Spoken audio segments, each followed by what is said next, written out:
না না বাবু, কাঁদে না। দাঁড়াও দাঁড়াও বাবু, এক্ষুনি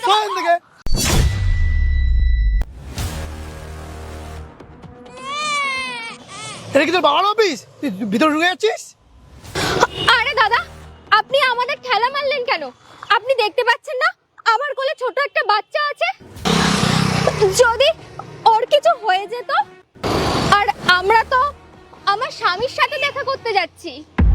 কার সাথে? আমার স্বামীর সাথে। কি? তোর স্বামী এখানে কাজ করে? তোর স্বামীর নাম কি?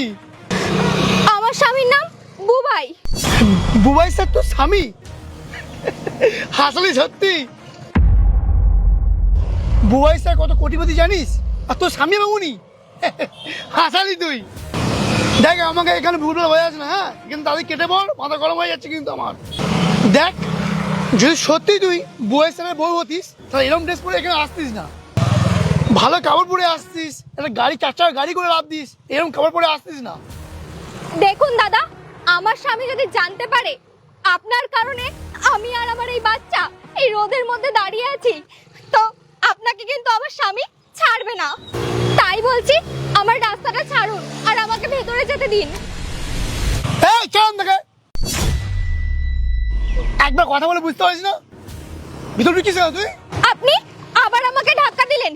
একটু দাঁড়ান, আমার স্বামীকে আসতে দিন, তারপরে আমার স্বামী আপনাকে চাকরি থেকে বের করে দেবে। দেখ আমার মাথা কিন্তু গরম করিস না কিন্তু, চুপচাপ কিন্তু চলে যা কিন্তু, বাবা বলছি। আচ্ছা ঠিক আছে, আপনি যদি আমাকে ভেতরে যেতে না দেন তাহলে আপনিই যান, ভেতরে গিয়ে জিজ্ঞাসা করে আসুন। আর আমার স্বামীকে বলবেন বাইরে ওর বউ আর বাচ্চা দাঁড়িয়ে আছে। তোকে তো কোনো দিক থেকে মনে হচ্ছে না তুই স্যারের বউ। তুই এতবার করে যখন বলছিস একটু দাঁড়া, আমি স্যারকে জিজ্ঞেস করে আসবো। ঠিক আছে, আমি এখানে বসেই ওয়েট করছি, আপনি যান।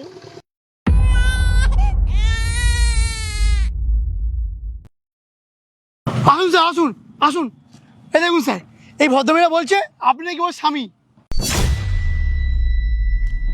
আরে কোয়েল, তুমি ওটো ওটো ওটো,